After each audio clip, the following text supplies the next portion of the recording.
We begin the news political crisis in Rivers State as the President of the Federal Republic of Nigeria, Bola Tinubu, has declared a state of emergency following months of irreconcilable political standoff between the executive and legislative arms of government in the state.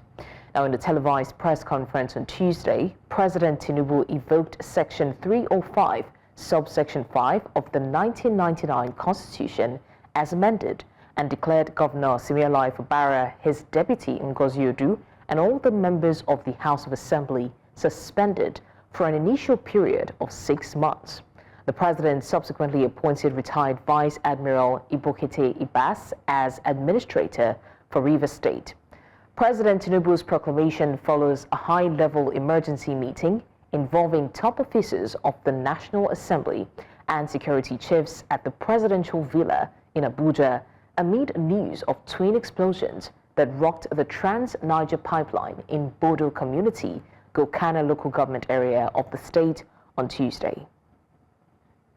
Having soberly reflected on and evaluated the political situation in Rivers State, and the governor and deputy governor of Rivers State having failed to make a request to me as president to issue this proclamation as described by Section 305, Paragraph 5 of the 1999 Constitution as amended, it has become inevitably compelling for me to invoke the provision of the Section 305 of the Constitution of the Federal Republic of Nigeria, 1999, as amended, to declare a state of emergency in Rivers State with effect from today, 18th March, year 2025, and I so do.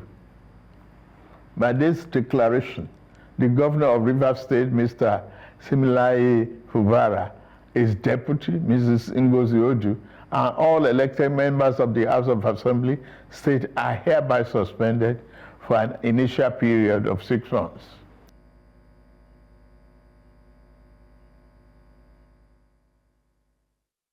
Let's quickly take a look at the implication of the state of emergency on Rivers State. Now, the armed forces will be deployed to take charge of security, effectively replacing the police.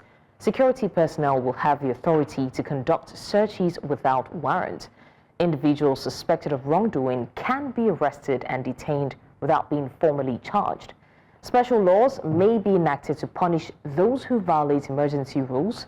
Quasi-judicial bodies may also be established to try offenders. The right to lawful assembly, freedom of expression, and communication may be restricted. The federal government will also assume control of the executive and legislative functions of the affected state. Private businesses, including financial transactions, may face restrictions. These measures will remain in effect until the state of emergency is lifted. Now, the Rivers State government has expressed surprise at the state of emergency declared by the President Bola Tinubu, emphasizing that the state was being properly governed under Governor Siminalayi Fubara's leadership. Wari Senibo Johnson, the state's Commissioner for Information, stated that despite political disagreements, the state continued to thrive with good governance, timely payment of salaries, and ongoing development projects. He also stressed that Rivers State remained safe, secure, and peaceful. Johnson also questioned why Tinubu suspended Fubara, but not the former governor, Nyesom Wike, who is now the Minister of the Federal Capital Territory. The commissioner suggested that the political crises were largely exacerbated by the actions of the House of Assembly, led by Wike, undermining efforts for peace and for progress. Meanwhile, the People's Democratic Party, the PDP, has rejected the imposition of state of emergency in Rivers State, calling it part of a larger plot to establish a one-party totalitarian regime. They argued that it was an attempt to silence opposition and impose control over the nation. According to the 1999 Constitution, the President's declaration of emergency lacked the necessary approval from the National Assembly. Section 305 clearly required him to transmit the proclamation to both the Senate President and the Speaker of the House, who must convene a meeting to decide whether to approve it. The PDP emphasized that the move was unconstitutional and dangerous for Nigeria's democracy. Now, the 2023 Labour Party presidential candidate, Mr. Peter Obi, has also criticized President Bola Ahmed Tinubu's declaration of a state of emergency in Rivers State, calling it an unconstitutional and reckless move. Obi urged the National Assembly to intervene by withholding legislative support for what he described as an abuse of executive power.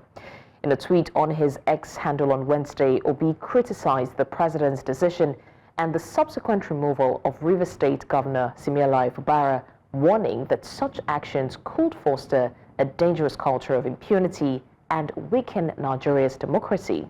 According to him, the unilateral decision of President Bola Tinubu to remove Governor Siminalayi Fubara from office is not only unconstitutional and reckless, but also a clear attempt to tighten his grip on power at all costs.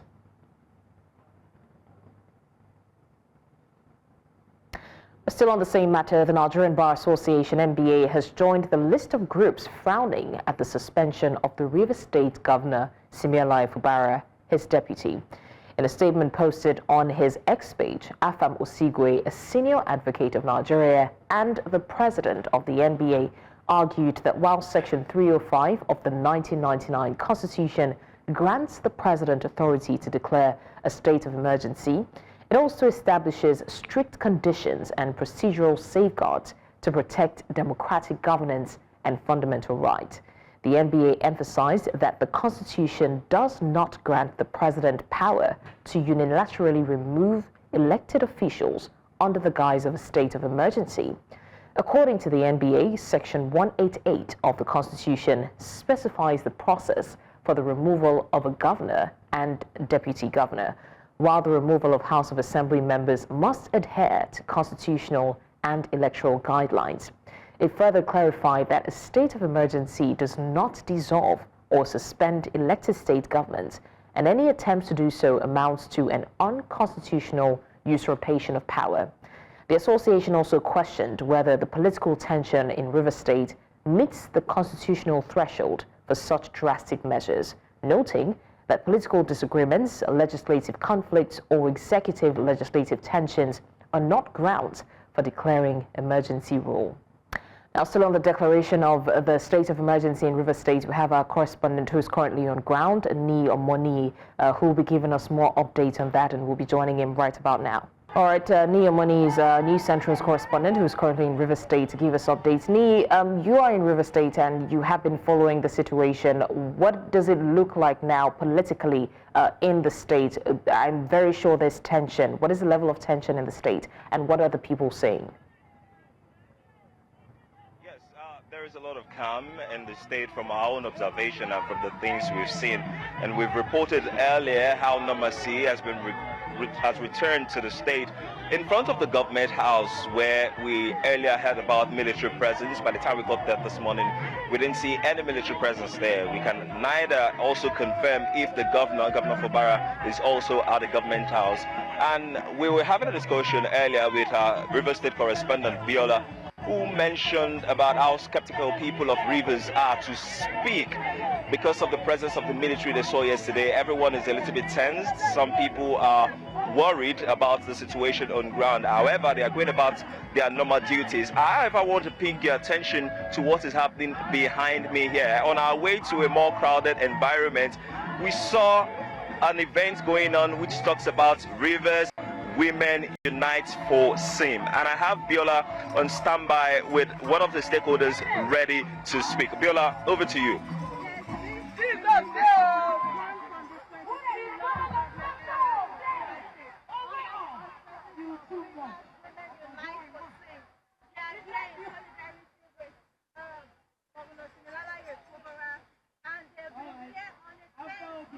Unfortunately, we cannot establish Biola Festus' audio, but Biola Festus is News Central's correspondent who's also on ground in Rivers State. Ni Omoni, if you can hear me, we cannot exactly hear what Biola is saying, but if you can summarize that and then go back to telling us what's happening with the political tension in Rivers State. All right, while we wait to resolve the audio connection in Rivers State, we also have our correspondent, Joshua Imarai, who will be giving us update on this same issue. Joshua Imarai is joining us from the Federal Capital Territory, I believe, and he will be giving us an update on what's happening in the FCT on his own end. Joshua Imarai, good afternoon. What's the update that you can give us at this moment? All right, we'll also try to reconnect with Joshua Imarai, but in the meantime, let's give you more stories. Still from Rivers State on the state of emergency, Nigerian Army has warned that it's on high alert following the emergency rule imposed on Rivers State. The Minister of State for Defense, Bello Matawalle, made the disclosure in a statement released on Wednesday. Matawalle said the nation's defense institutions strongly support President Bola Tinubu's declaration of a state of emergency in Rivers State. Matawalle also stated that the declaration is a necessary measure to address the ongoing political crisis, which has hindered the delivery of democratic governance and the welfare of the people of Rivers State. He called on all political actors involved in the crisis to adhere to the president's declaration and work collaboratively towards a peaceful resolution. All right, still on the Rivers State political crisis, we have a guest who's joining us right now to discuss the Rivers State crisis. Thank you so much for joining us, sir. Thank you so much. It's a pleasure having you join us. What do you think about the whole, crisis in the Rivers State politics? And do you think that that actually warrants a state of emergency? Well, I would say that I've been watching the event unfold with rapt attention, and it will appear that this is a very last decision taken by Mr. President is a direct affront on our constitutional democracy, and I do not think the position in Rivers State, was precipitate, enough to invoke the provisions of Section 305. So much so that an unelected retired military governor will not be imposed or will not be put in place to replace an elected governor. Be that as it may, the powers, are his. They can really exercise those powers, but it must be exercised judiciously. Don't forget that there are conditions, if you look at even the same Section 305, that you must satisfy before you invoke this very grievous and precipitated section. There must be an imminent threat of war or fear to overrun the country. There must be a danger to public safety and all that. I do not know how a single explosion of a pipeline somewhere in far-flung area would precipitate this. To appear as if this has been brewing, and the talks were resolved on 2 points, either impeachment or declaration of a state of emergency, or as Shakespeare would put it, they were resolved on 2 points. If one face, the other holds, but if both face, your gas can fall, unquote. So whatever happens there, I am really taken aback, and I am not happy, because if you follow the trajectory of declaration of this type of precipitate thing, you discover that it's not a very good wind, it's an evil wind that does not augur well for any country. If you start from 62 or even 61 and towards 62, you discover that when we just had our independence in 60, the students were miffed about the Anglo-Nigerian Defense Pact, in which the British would have been managing our defense. They went to Ribadu Road, and they lambasted and lampooned the government as it were, of feudalistic Balewa and opportunistic Zikiwe. And Abubakar Tafawa Balewa, being a listening prime minister, went back to his drawing board, and he repealed quietly that law. But in 62, he was also very vigorous in declaring a state of emergency sequel to the inconclusive election they had in Western Nigeria. Don't forget that this singular act led to Operation Wet Year, misgovernance, because they wanted to actually empower Akintola, and it snowballed into an avoidable civil war that lasted between 1967 and 1970, 2.5 years, where we lost a lot of things, and that would have been an opportunity for the country to develop or to snowball into nationhood. So that was the beginning of primordial loyalties and all that. So I hope and I pray that this does not snowball into that kind of crisis, and we want the president to take a second look at this declaration, which, like I've told you, is undemocratic. And it's also a challenge to the National Assembly. This will be their first test to confirm or, deny the proposition that they are really lame duck. And, if I want them, because the Constitution is very clear that before you can even announce a replacement, you shall pass through the conditions. If the National Assembly is not in session, you need 10 days to recongregate and assent to that order. If they're in session, within 2 days. It has not even gotten to the second day. Today is the second day. We already have a replacement. Be like it was planned, and it's unfortunate that the people of Rivers State, they will be inheriting this type of ingenious thing. And don't forget too that if you read the president's speech very well, he said that the administrator will be taking a directive from Abuja, from the National Executive Council. And Wike, who is a participant in this crisis, is a member of the National Executive Council. So it will be like he's handing over the crisis-ridden Rivers State to Wike on the other hand, which is not neutral, it's not democratic, and we condemn it wholeheartedly. Okay. All right, so there have been speculations, and so many people are already saying that there seemed to be a bias, because again, why would a suspension be meted on the governor of a state and not the minister of the Federal Capital Territory? A lot of questions, and that has birthed the question, who is the president listening to? But my major concern is we know that the National Assembly is expected to approve the state of emergency, and in no time we'll be hearing, we'll be listening in on their seating. What are your expectations, bearing in mind all of these speculations, and at the end of the day, what is in favor of the people of Rivers State?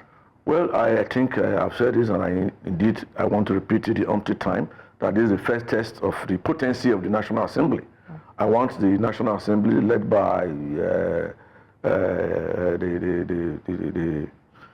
the Speaker of the House of Rep and the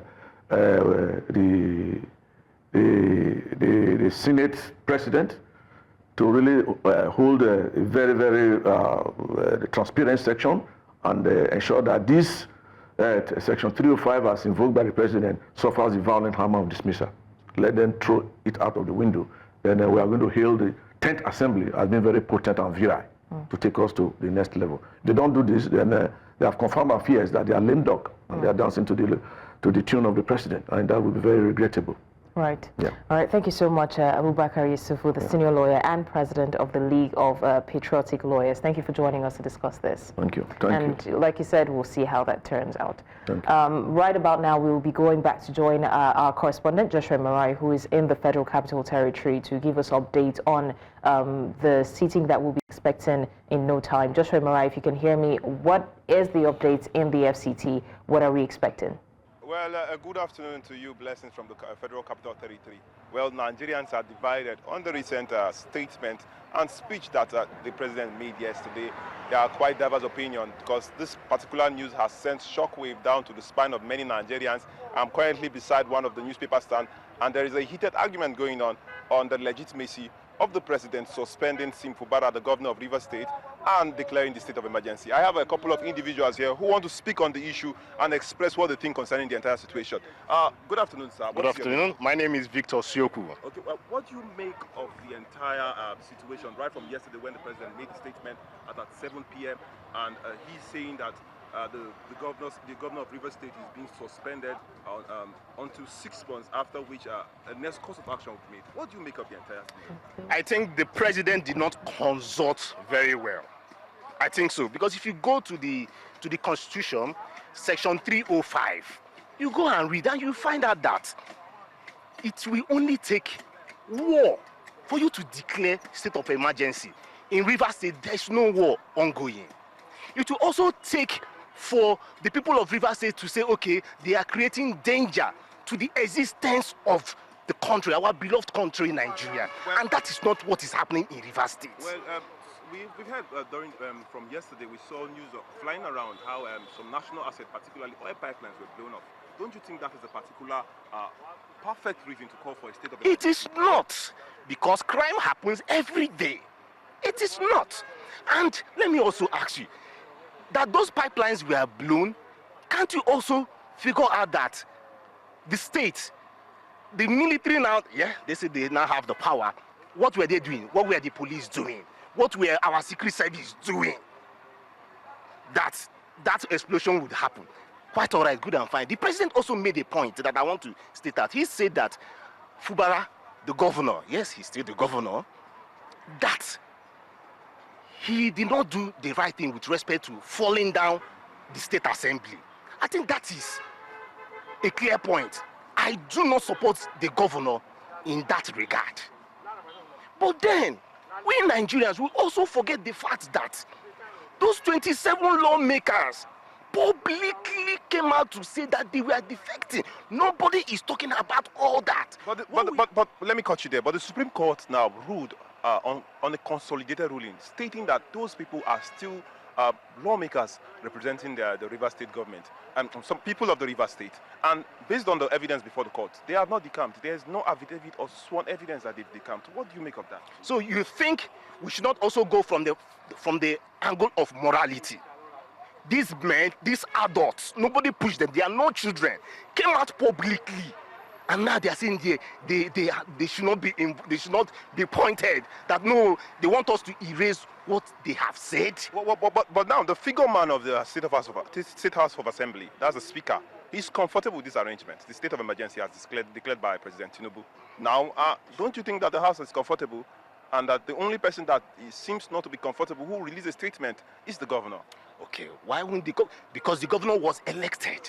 He was elected. The River State House of Assembly members too were elected. Oh, because they know that the whole thing wasn't favoring them. But then, let's also not forget that.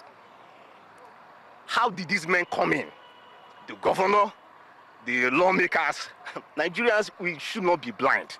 One man bought their forms, and nobody is talking about that too. Nobody is talking about the godfatherism that is happening in River State. Nobody is questioning. What we are talking right now is let Fubara, let him step aside for another leader, an ex-military man to take charge. Right now, it is being reported that the governor is being locked. An elected governor is being locked. Well, let's round this up now. For posterity's sake and to mend all the broken bridges, what do you think is the next step after the state of emergency and the suspension of Fubara? Please let them all come together. We want peace. I'm a stakeholder in Port Harcourt, so we Joshua want Marai, peace. if you can hear We want me. all parties to come down. The biggest issue happening in River State too, one, ego between the stakeholders. Thank you very much. Thank you very much. You heard it from the man. He says he's a stakeholder from Port Harcourt, and he is deeply involved in the entire political situation, and he is not happy. He also says he wishes that the parties come to a round table to solve the entire imbroglio that has been rocking the River State recently. Over to you, Blessings. Okay, thank you so much, Joshua Marai. Of course, we have felt the pulse of people in the FCT, but let's circle back now to Port Harcourt, where we have our correspondent, Biola Festus, who was about to tell us about the women gathering, probably with regards to the state of emergency and the political crisis in River State. Biola Festus, if you can hear me. All right, let's hear from Neo Money, who's also in River State. Neo Money. Okay, this is the Rivers Women Unite for SIM, a Thanksgiving service being held in honor of Siminalayi Fubara, and thanking God for what he has done so far. We've heard from, fortunately, we spoke with a few of women here that had their view. I'm hoping we get one or two of them back again so we can have them live here. They've spoken about things Siminalayi Fubara has tried to achieve in the past 2 years, speaking about him paying the 13th month salary, speaking about him achieving peace, speaking about him ensuring that most of the sectors run up the way they're supposed to run.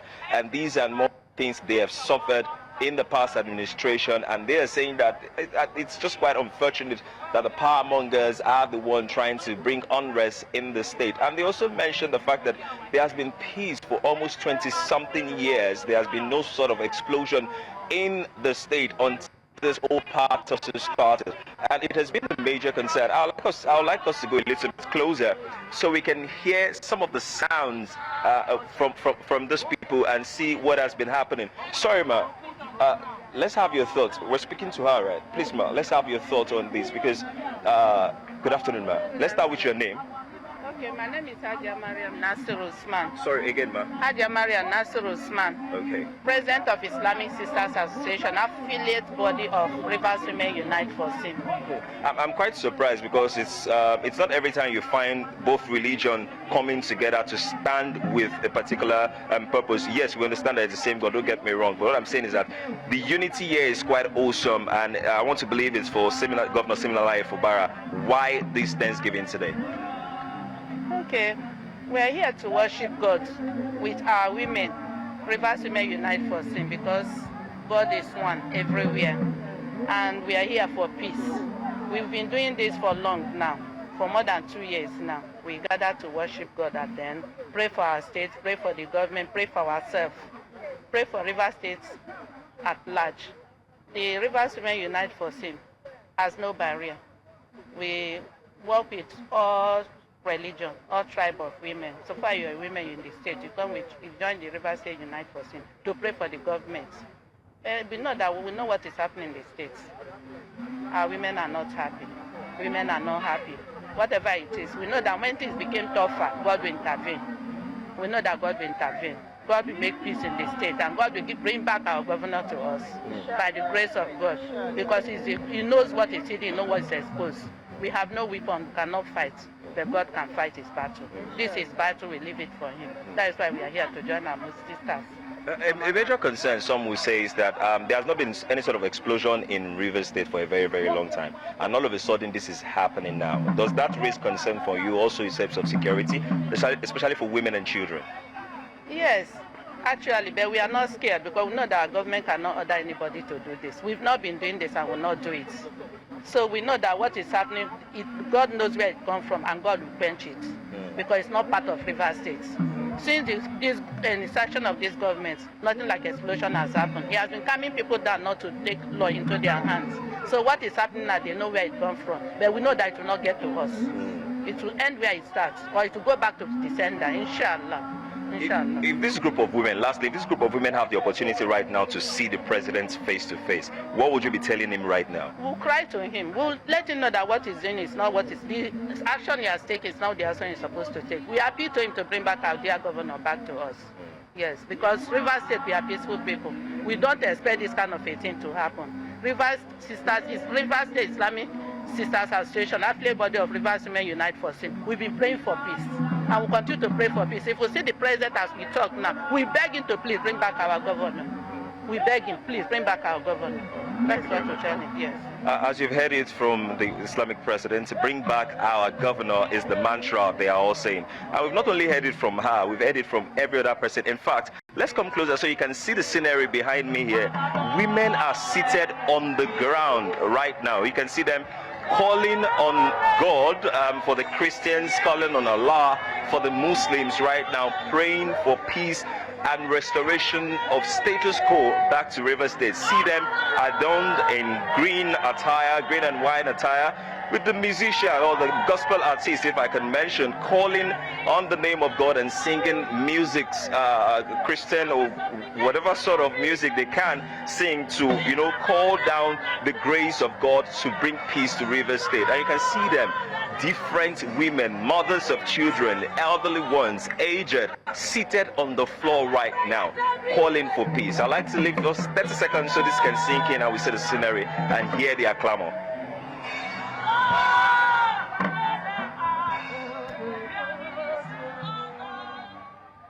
All right, thank you so much, Niyomoni. I mean, we have clearly seen the women gathering to call on God at this time. We're still live on the news. We go on a short break now. When we come back, more on the River State political crisis and, of course, more stories. Do stay with us. Many thanks for staying with us. We're still on the news. Nigerian Army has warned that it's on high alert following the emergency rule imposed on River State.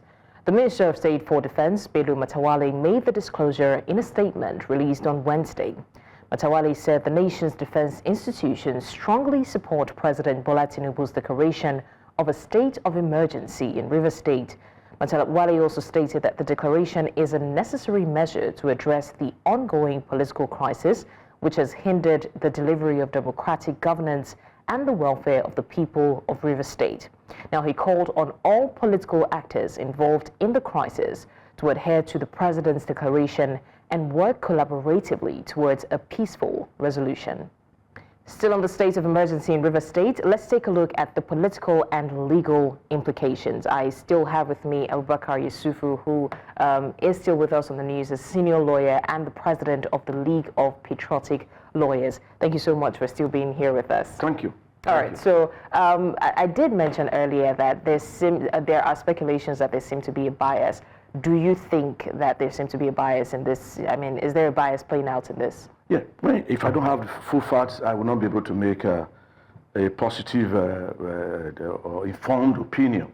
It's possible the president is not a lawyer. It's possible he was not advised properly by the lawyers around him and all that. So I don't want to put the blame on Mr. President, but you can still go back and rectify his mistake. After all, they said, Shakespeare will tell you, bid the dishonest man mend. If he mend himself, he's no longer dishonest. So tell Mr. President to change his tone that this is anti-people, does not have the blessing of Nigerians and people in Rivers State. I think he can still do this, and let the status quo ante remain. Fubara should be the president. Sorry, Fubara should be the governor, and Wike the FCT minister, so that we can all grow together. So what will come out of the other side will not be something we can contemplate. So I beg the president that he should listen to the voice of the people. After all, Salus Populi Suprema Lex, the voice of the people, represents the voice of God.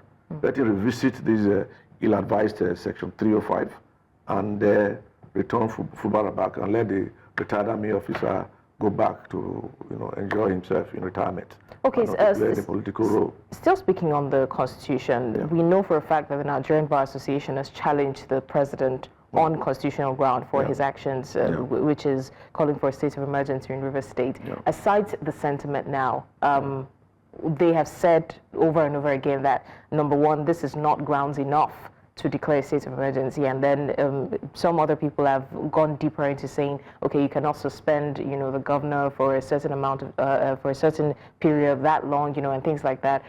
What is your take on the legal implication of all of this? Well, I'm with the president of the Nigerian Bar Association. I believe he has actually spoken my mind, and I believe the minds of the entire, Bar Association, that what has happened is ill-advised and should be reconsidered for lifting, so that we can go back to normalcy. But we don't know how this thing can snowball and the extent it can get to, so that there will be no victor, no vanquish, assistance. So, but as we are going along, I think it is very important to also talk to Attorney General of the Federation, the AG, to advise Mr. President, because Mr. President is not a lawyer. Probably does not know the implication of what he has done. So it may have been an error, and that error can also be corrected. And I think this is also the very good opportunity for Wike and Fubara to lock themselves up in a room. Whatever give right or bet to picking on Fubara as his successor, I think those qualities should be revisited. Let them sit down together and let them reconsider those salient things that brought them together, and let them try and not throw that very peaceful state into turmoil. And don't forget that it's also like the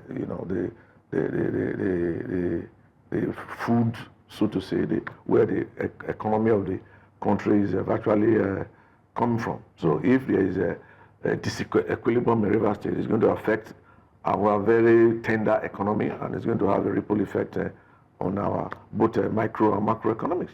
So whatever way you look at it, I think it's better we make peace and then let the feuding parties come together rather than fighting or calling for war. All right, thank you so much, sir, for that. We'll revisit the conversation, but in the meantime, let's go back to our news stories. Yet a tough one here. The World Health Organization has listed Nigeria among 8 countries likely to run out of supply of HIV treatments soon. This follows the recent decision of the U.S. government to pause foreign aid in the countries. The Global Health Agency said that Nigeria, Haiti, Kenya, Lesotho, South Sudan, Burkina Faso, Mali, and Ukraine could exhaust their supply of HIV treatment in the coming months. And World Health Organization Chief Tedros Adhanom Ghebreyesus urged Washington to reconsider its sharp cuts to global health funding, warning that the sudden halt threatens millions of lives. Over the past 2 decades, U.S. support for TB services has helped to save almost 80 million lives. Those gains, too, are at risk. The sudden cuts to U.S. funding are also affecting efforts to eradicate polio, to monitor the emergence of diseases such as avian influenza, and to respond to disease outbreaks and humanitarian crises. The U.S. administration has been extremely generous over many years. And of course, it's within its rights to decide what it supports and to what extent. But the U.S. also has a responsibility to ensure that if it withdraws direct funding for countries, it's done in an orderly and humane way that allows them to find alternative sources of funding. Now, the Consulate General of the People's Republic of China in Lagos, Yang Yukin, has reiterated that Africa and China have always enjoyed a robust relationship, even as their future remains intertwined. Yang Yukin, alongside delegates from the Nigerian Institute of International Affairs, NIIA, as well as business and academic enthusiasts who have dealings with China, reiterated that Africa and China have always enjoyed a robust relationship, even as their futures are intertwined. Issues discussed included economy, education, infrastructure, technology innovations, China-US relations, China-Russia relations, Taiwan, a forthcoming Beijing Women's Conference, amongst others. Increased by 5% year on year. China ranks among the world's fastest growing major economies, continuing to contribute about 30% to global economic growth. An in-depth analysis of the two sessions clearly demonstrates that the country's modernization and development process is a carefully orchestrated policy by the government. Now, this is where also many countries of the developing world have to learn lessons from China. They have to focus. Development is deliberate. It must be well planned. Now, it shouldn't be a prescription from any other world. It must be. The issue of Taiwan has been settled. They remain part and parcel of China, governed solely by the People's Republic, Government of the People's Republic of China, PRC, with headquarters in Beijing. The United Nations Charter of 1971 made it clear that there is only one China and Taiwan as a province. Many thanks for staying with us. You're still live with us on the news. Now to more stories. Mali has ended ties with the international group of French-speaking countries, coming a day after its allies, Burkina Faso and Niger, did same. The group has continued to emaciate following the mass withdrawal African countries. Mali's decision comes after the West African nation initially broke off ties with its former colonial ruler, France, following a coup in 2020. The three countries have also left the Regional Economic Community of West African States, ECOWAS, to form the Alliance of Sahel States. And now let's talk business. The Federal High Court in Abuja has dismissed the Nigerian National Petroleum Company Limited's objection to a 100 billion naira import license lawsuit filed by Dangote Petroleum Refinery and Petrochemicals.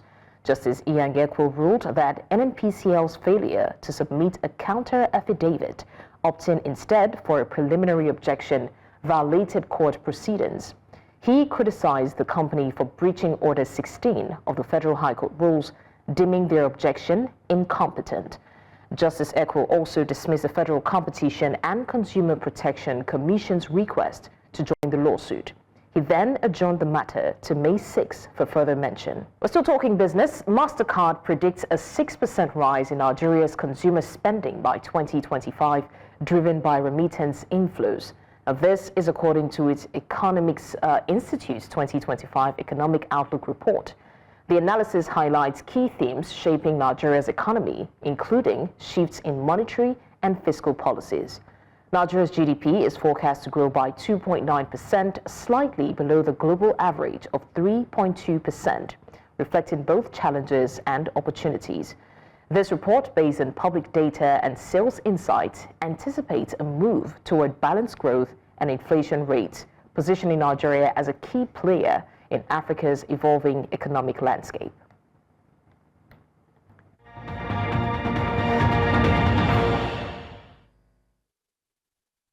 And to sports, the Warri Rugby Rumble will take place in Delta State on the 4th to 7th of April at Nana Model College after years of absence. The event features the South-South champions Edo State facing off against the Warri Rugby Football Club in various match formats.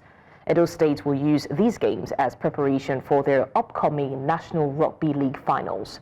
Coach Victor Nwachukwu credits former player Agogo Peace Ejiro, now with London Chargers and Nigeria Stallions 7th UK, for helping revive the sport locally. This event has attracted support from Warri South Local Government Chairman Weyimi Agbateiro, with spectators expected from across Nigeria and England. Still in sports, group leaders Cameroon visit Pointless Eswatini on Wednesday at the Mbombela Stadium, looking to strengthen the World Cup qualification bid. The indomitable Lions top Group D with 8 points, just one ahead of Libya and Cape Verde. Angola sits fourth with 6 points, while Mauritius has 4. Cameroon started strong with a 3-0 win over Mauritius before drawing with Libya. After a disappointing AFCON exit, they defeated Cape Verde but were held by Angola.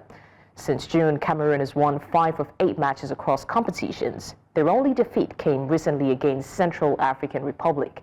Cameroon aims to extend their record as Africa's most represented nation on football's biggest stage. Well, that's all on the news at this hour, but before we go, let's take another look at some of our major stories. Now, we told you that reactions trail state of emergency declaration in Rivers State. NBA, PDP, Obi condemn action, say it's a breach of the Constitution. We also did mention that following the declaration of a state of emergency in the state, Nigerian Army Forces Assure of Peace and Security says it's on red alert.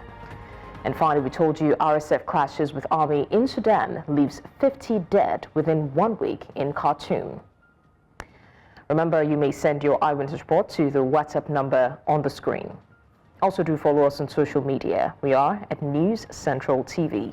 You can watch News Central live on DSTV, channel 422, GoTV, channel 23, StarTimes, channel 274, Avo TV, and YouTube. Many thanks for watching. I'm Blessings Mosugu.